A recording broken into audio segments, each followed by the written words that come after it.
The reason I reach for a clipper over a limiter in most cases, especially on drums, is because a clipper is always going to sound louder than a limiter. The limiter's purpose, the limiter's job, is it tries to be super smooth and it tries to avoid generating harmonics or distortion, right? Whereas a clipper is exactly the opposite. A clipper is a color box. It's intending to create distortion.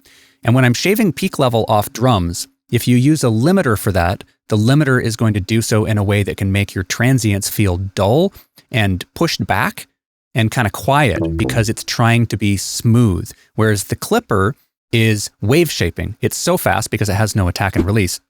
It digs into the actual waveform and it removes peak level, reduces peak level, and inflates low level material in such a way that it actually retains the punch and the clarity and the impact on drums, whereas a limiter usually won't. And the reason why a clipper does that is because it's creating distortion, pleasing, nice distortion, harmonic distortion by the transients slamming into the wave shaper. And that has a compensating effect for the amount of level you're losing. So you lose level, yes, but you're getting a compensatory effect of an increase in loudness because of the addition of the harmonics, the distortion that the clipper adds. And a limiter doesn't really do that. So let's go back and forth in A/B between Kraftur and the limiter.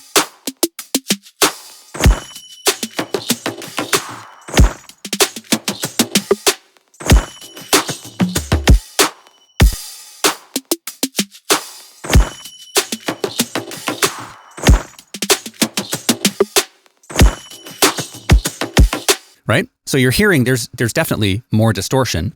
And if you don't like that, don't use the clipper on your drums or whatever element you're talking about. But in many cases, I do like that. I like the punch. I like the aggression. I like the density that adds to my signal.